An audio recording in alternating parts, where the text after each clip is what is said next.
Hi friends, welcome back to మౌనంగా మీ మౌని. అందరూ ఎలా ఉన్నారండి? మేమైతే చాలా బాగున్నాం. మీరందరూ చాలా ఆనందంగా ఉన్నారని కోరుకుంటున్నాను. ముందుగా అందరికీ గుడ్ మార్నింగ్ అండి. ఇంకా ఇవాళ వీడియో వచ్చేసి రిపబ్లిక్ డే రోజు తీసిన వ్లాగ్ అండి. అంటే సండే రోజు తీసిన వ్లాగ్ అనమాట. ఆ రోజు ఏమేమి చేశాననేది వీడియోలో చూపిస్తున్నాను. వీడియో నచ్చితే చిన్న లైక్ ఇచ్చి సబ్స్క్రైబ్ చేసుకోండి. ఆ రోజు మార్నింగే నేను ఇక్కడ డీటాక్స్ వాటర్కి అయితే పెట్టేస్తూ ఉన్నానండి. డీటాక్స్ వాటర్ అంటే ఏంటండి? మార్నింగే తాగేదాన్ని డీటాక్స్ వాటర్ అంటూ ఉంటారు కదా, పడగడుపునే. నేను ఇక్కడ ఆ డీటాక్స్ వాటర్ని ఇంట్లోనే ప్రిపేర్ చేసుకుంటూ ఉంటాను. ఆ డీటాక్స్ వాటర్ అనేది మన వంట రూమ్లో నుంచే స్టార్ట్ అవుతాయండి. అన్నీ మన వంట రూమ్లో ఉండే పదార్థాలతోనే మనం డీటాక్స్ వాటర్ అనేది ప్రిపేర్ చేసుకొని వెయిట్ లాస్లో మంచిగా తాగొచ్చు అనమాట. డీటాక్స్ వాటర్లో భాగంగా నేను ఇక్కడ ముందుగా ఒక గిన్నెలో అయితే వాటర్ తీసుకున్నానండి. గిన్నె నిండు తీసుకున్నాను, ఎందుకంటే పిల్లలకు కూడా ఇస్తానన్నమాట ఈ వాటర్ అనేది. ఆ వాటర్లో 1 టేబుల్ స్పూన్ వాము, 1 టేబుల్ స్పూన్ జీలకర్ర వేసేసి బాగా ఉడకబెట్టేస్తానండి.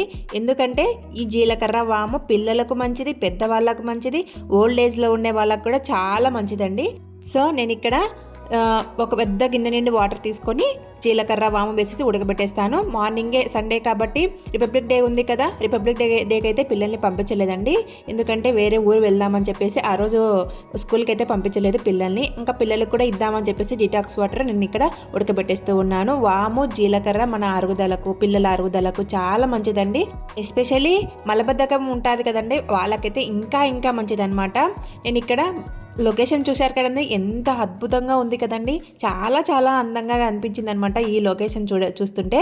మార్నింగే పిల్లలకు డీటాక్స్ వాటర్ ఇచ్చేసి టిఫిన్ కార్యక్రమాలు అన్నీ చేసేసిన తర్వాత ఇంకా అందరం రెడీ అయిపోయామండి. మేము ఇక్కడ కొత్తూరు సుబ్రహ్మణ్యేశ్వర స్వామి దేవాలయానికి అయితే వెళ్తూ ఉన్నాము. ఈ ఆలయం వచ్చేసి నంద్యాలకు దగ్గరలో మద్దూరు, దీపగుంట్ల, అనంతపురము, తాడిపత్రి హైవే రోడ్లో అయితే ఆ రోడ్డు మీదుగా అయితే ఈ దేవాలయానికి చేరుకోవచ్చండి. మనము గూగుల్ మ్యాప్లో కొడితే వస్తుందండి, కొత్తూరు సుబ్రహ్మణ్యేశ్వర స్వామి దేవాలయం అని కొడితే గూగుల్ మ్యాప్లో చూపిస్తూ ఉంటుంది. ఈ ఆలయం వచ్చేసి వల్లి దేవసేన సుబ్రహ్మణ్యేశ్వర స్వామి దేవాలయం అనమాట. చాలా పవర్ఫుల్ దేవాలయం అండి. Very old and powerful temple of Subrahmanyeswara Swamy అని చూపిస్తుందండి మన గూగుల్ మ్యాప్లో అయితే. చాలా బాగుందండి అక్కడ నేచర్ అంతా కూడా. వెళ్ళే దారిలో అక్కడక్కడ నదులు అలాగనే ఇలా కాలువలు ఉంటాయి కదా, కాలువల్లో వాటర్ అలా ఉన్నాయన్నమాట. మేము ఆ వాటర్ని బాగా నేచర్ని ఎంజాయ్ చేసుకుంటూ వెళ్ళాము. చాలా బాగుందండి అక్కడైతే నేచర్ అంతా. ఇప్పుడు పంటలు ఇంటికి వచ్చే సీజన్ కాబట్టి కొన్ని పంటలు అయితే ఇంటికి వస్తూ ఉన్నాయి, కొన్ని పంటలు అయితే వేస్తూ ఉన్నారండి. ఇక్కడ మిరప, కుసుమ, ఆవాలు ఇలాంటివన్నీ వేస్తూ ఉన్నారనమాట. ఈ పంట వచ్చేసి కుసుమ పంట, ఈ పంట వచ్చేసి మిరప పంట. ఇవన్నీ చూసుకుంటూ మేము పిల్లలకు చెప్పుకుంటూ మేమైతే ఈ దేవాలయానికి చేరుకున్నామండి. చాలా పవర్ఫుల్, అలాగనే చాలా బాగుందనమాట. ఈ దేవాలయానికి మేము అప్పటికప్పుడు అనుకొని వచ్చేసామండి. మేము ఎప్పుడు వెళ్దామని అనుకోలేదు. మా వారైతే అడుగుతూ ఉన్నారు, కొత్తూరు సుబ్రహ్మణ్యేశ్వర స్వామి దేవాలయం చాలా పవర్ఫుల్ అంటే వెళ్దాం అక్కడికి అని అంటూ ఉన్నారు. కాకపోతే నేనే డిలే చేసుకుంటూ వచ్చేసానండి. ఇంకా ఈ సండే పిల్లల్ని తీసుకొని దేవాలయానికి అయితే వచ్చేసామండి. స్వామివారిని అయితే దర్శనం చేసేసుకున్నాము.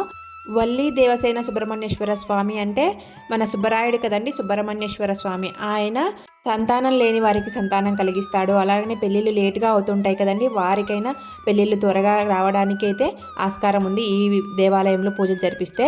అక్కడ చెప్తూ ఉన్నారనమాట, సంతానం లేని వారికి, పెళ్ళిళ్ళు లేటుగా అయిన వారికి, అలాగనే గ్రహ దోషాలు ఉన్న వారికైతే పూజలు చేయించుకుంటూ ఉంటారని చెప్పి చెప్తూ ఉన్నారు అక్కడ. మేమైతే ఓన్లీ పూజ ఏమీ చేయించుకోలేదు, ఓన్లీ టెంకాయనైతే అదే కొబ్బరికాయను సమర్పించేసి వచ్చేసామండి. ఇవేమీ చేపిస్తామని అనుకోలేదండి, ఓన్లీ వెళ్ళి చూసేద్దామని అనుకున్నాము. కాకపోతే అక్కడ అన్నీ అందరూ చూస్తూ ఉన్నాము. మేము ఇక్కడ కొబ్బరికాయ అలాగనే స్వామివారికి పూలదండ ఇవన్నీ తీసుకున్నామండి. పాలను కూడా సమర్పిస్తారు, పాల ప్యాకెట్ కూడా ఇస్తారనమాట. అక్కడ మనము అన్నీ ఒకటేసారి డబ్బులు కట్టేస్తే అన్నీ ఒకటే చోట దొరుకుతాయండి మనకైతే. ఈ స్వామివారికి బియ్యం బ్యాలు కూడా ఇస్తారనమాట. పక్కన బియ్యం బ్యాలు ప్యాకెట్ కూడా అమ్ముతూ ఉన్నారు. ఈ టెంపుల్లో నిత్యాన్నదానం కూడా ఉందన్నమాట. టయానికి ఎవరికైనా నిత్యాన్నదానము అవన్నీ చేస్తూ ఉంటారండి. నిత్యాన్నదానం కూడా ఉందని చెప్పేసి మేము అక్కడే భోజనం చేసుకొని ఇంటికైతే బయలుదేరాము. మేము ఇప్పుడు దర్శనానికి అయితే వెళ్తూ ఉన్నామండి. దర్శనానికి అయితే టెంకాయ అలాగనే పూలదండ, పాలు ప్యాకెట్లు, అగరబత్తులు అవన్నీ తీసేసుకున్నాము ఒకే చోట. నేను లోపల రియల్ స్వామివారిని అయితే ఏమీ ఫోటోలు వీడియోలు ఏమీ తీయలేదండి, అక్కడ తీయనిలేదనమాట. లోపల ఈ నాగులు ఉంటారు కదా, నాగదేవతలు, వాటికైతే పాలను సమర్పించే వరకు వీడియో తీశాను. ఇంకా తర్వాత ఏమీ తీయలేదనమాట. మేము ఇప్పుడు దర్శనానికి అయితే వచ్చేసామండి. లోపల గుడి ప్రాంగణం అంతా ఇలా ఉంటుందన్నమాట. ఇక్కడ ఫస్ట్ ఎంట్రన్స్లోనే మనము ఈ నాగదేవతలకు పాలన సమర్పించి లోపలికి దర్శనానికి అయితే వెళ్ళాలండి. ఫస్ట్ ఇక్కడ పాలన సమర్పించిన తర్వాత దర్శనానికి అయితే వెళ్తూ ఉంటారు. ఇక్కడ అభిషేకము, అలాగనే గ్రహదోషాలు ఉంటాయి కదా, ఆ దోషాల వాళ్ళైనా కూడా ఇక్కడ పూజలు చేయించుకోవచ్చు అనమాట. ఫస్ట్ మేము ఇక్కడ పాలన సమర్పించేసి దర్శనానికి అయితే వెళ్ళామండి. నేను, మా వారు, మా పాప అందరం కలిసి పాలన అయితే సమర్పించేసాము నాగదేవతకైతే. నిజం చెప్తున్నానండి, వీడియో కోసం కావాలని చెప్పడం లేదు. నాకు సంక్రాంతి పండగ కంటే ముందు అయితే కళ్ళలోకి పాములు వస్తూ ఉన్నాయండి. పాములు వస్తూ ఉంటే నాకు కొంచెం భయంగా ఉండేదన్నమాట. కొంచెం దోషాలు అవన్నీ ఉన్నాయని చెప్పేసి నాగదేవతకు పాలైతే సమర్పిస్తాము ఏదో ఒక గుడికి వెళ్ళి అనుకున్నానండి. మీరే చూస్తున్నారు కదా, సండే కాబట్టి జనాలు అయితే విపరీతంగా వచ్చేసారండి. ఇంకా మంగళవారాలు, అమావాస్య రోజులలో ఎక్కువగా చేస్తూ ఉంటారంట. మంగళవారాలలో రాహుకాల సమయం ఉంటుంది కదా, ఆ సమయంలో అయితే గ్రహదోష నివారణ, పీడలు అవన్నీ చేయించుకుంటూ ఉంటారంట అండి ఈ దేవాలయంలో. మేము ఇంకా కొబ్బరికాయను సమర్పించేసి దర్శనం చేసేసుకొని బయటికైతే వచ్చేసాము. బయటికి వచ్చిన తర్వాత ఇలా కూర్చొని ఇక్కడ కొబ్బరికాయనైతే కొట్టుకొని తింటూ ఉంటారండి అక్కడ అందరూ కూర్చొని. ఇంకా మేము కూడా అక్కడ కూర్చొని కొట్టిన కొబ్బరికాయనైతే ప్రసాదం కింద తీసుకేసుకొని ఇంకా బయలుదేరామండి. ఆ గుడి ప్రాంగణం అంతా ఫస్ట్ ఎంట్రన్స్లో ఇలా ఉంటుందండి. మెయిన్ గుడి వచ్చేసి ఇలా రాళ్ళతో కట్టి ఉంటారండి. అక్కడే మెయిన్ స్వామి అయితే ఉంటారు. ఆ ప్రతిమ స్వయంభూగా వెలిసాడంటండి ఈ వల్లి దేవసేన సుబ్రహ్మణ్యేశ్వర స్వామి. ఇంకా దర్శనం చేసేసుకొని మేము బయటికైతే బయలుదేరాము. మంచి టైం అయిందే, భోజనాలు ఎలా అని కంగారు పడాల్సిన అవసరమే లేదండి. నిత్యాన్నదాన సత్రం ఉంది కదా, అక్కడే భోజనం చేసేసుకొని మనము స్వామివారిని అయితే దర్శనం చేసేసుకొని ఇంటికైతే బయలుదేరొచ్చు. ప్రశాంతంగా జరుగుతుందండి పూజ, అలాగనే స్వామివారి దర్శనం అయితే అసలు టెన్షన్ లేకుండా వెళ్ళొచ్చు అనమాట. వచ్చే దారిలో పిల్ల కాలువలు అవన్నీ ఉంటాయని చెప్పినా కదండి. వచ్చే దారిలో మా కాలువ పైన ఇలా నీళ్లు పారుతూ ఉంటాయండి. ఆ కాలువ దగ్గర మేము ఇక్కడ కొద్దిసేపు అయితే దిగామన్నమాట. పిల్లలు సరదా పడుతూ ఉంటే దిగేసి కొద్దిగా వీడియో అయితే తీసుకున్నానండి. అక్కడ మనము ఈ గుడికి వెళ్ళాలంటే ఈ వాగు దాటుకునే వెళ్ళాలండి ఎవరైనా, ఇంకా ఎక్కడ నుంచి రూట్ లేదనమాట. వస్తూ మా పొలం దగ్గరికి వెళ్ళేసి మేము ఇక్కడ శనగబుడలు అయితే తెచ్చుకున్నామండి. అంటే మా పొలంలోనే కాసాయన్నమాట. మాకు మెయిన్గా శనగ పండుతుందని చెప్పాను కదండి, ఎర్ర శనగ. ఆ శనగనే ఇప్పుడు బుడ్డల్లాగా కాసాయన్నమాట. ఈ బుడ్డలు వచ్చేసి ఈ సీజన్లో మాత్రమే దొరుకుతాయి. ఈ బుడ్డలు ఇప్పుడు బాగా చేతికి వచ్చే టైంలో కాబట్టి ఈ పంట అంతా కూడా బాగా పండి ఉంటుంది. అప్పుడు మనము పచ్చి బుడ్డలు తీసుకొని కాల్చుకొని తినొచ్చు అనమాట. కాల్చుకొని తింటే బాగుంటాయని చెప్పేసి మేము పొలం దగ్గర ఆగేసి ఈ మండలం అయితే తెచ్చేసుకొని కోసుకొని కాల్చుకొని తింటూ ఉన్నామండి. ఏ సీజన్లో దొరికే పంటను ఆ సీజన్లోనే తినాలండి. అప్పుడే వాటికి ఉన్న రుచి, ఆ టేస్ట్ అనేది వస్తూ ఉంటుందండి. మేము చిన్నపిల్లలుగా ఉన్నప్పుడైతే ఇలాంటి శనగపుడ్డలు అనేది రోజు తినేవాళ్ళమండి. అంటే మాకు ఎక్కువగా పండేవన్నమాట.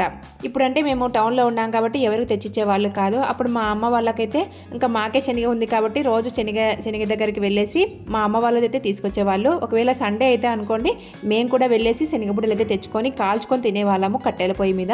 ఇప్పుడు కట్టెల పొయ్యి మీద కాల్చుకొని తినేంత ఫెసిలిటీలు ఎవరికి లేదులేండి.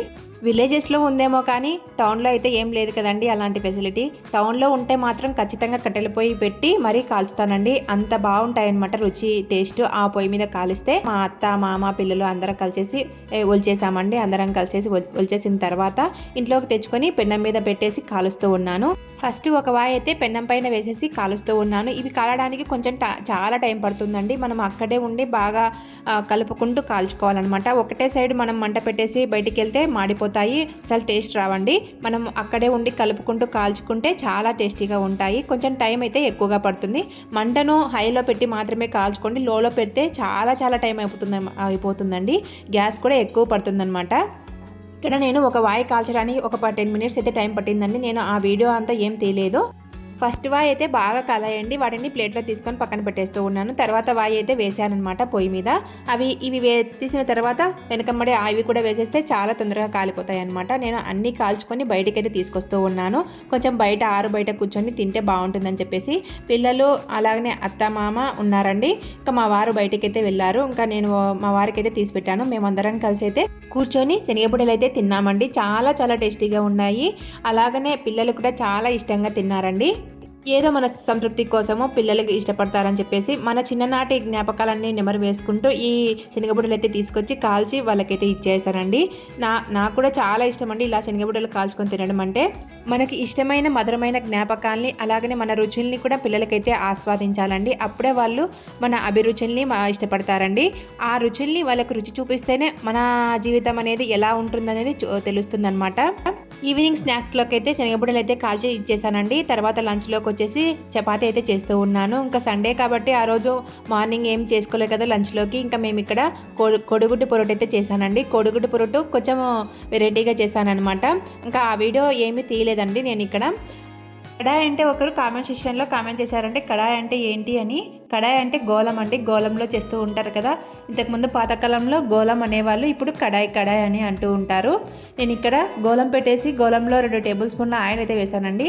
ఆయిల్ వేసేసిన తర్వాత ఒక 5-6 ఆనియన్స్ అయితే కట్ చేసుకొని ముక్కలుగా వేసుకున్నాను. అవి బాగా దోరగా వేయించిన తర్వాత బాగా అంటే ఎర్రగా అయిన తర్వాత మనము ఎన్ని కావాలంటే అన్ని గుడ్లు పగలగొట్టుకొని వేసుకోవాలండి. వేసుకున్న తర్వాత బాగా వేయించేసుకొని గుడ్లు వేసుకున్న తర్వాత మనము ఇంకా ఉప్పు కారం చల్లుకోవచ్చు, లేదంటే కొబ్బరి పొడి చల్లుకోవచ్చు. నేను ఇక్కడ కొబ్బరి, తెల్లవాయలు, కారం పొడి వేసి మిక్సీ పట్టినటువంటి కొబ్బరి పొడిని అయితే యాడ్ చేసేసానండి. చాలా బాగుందనమాట.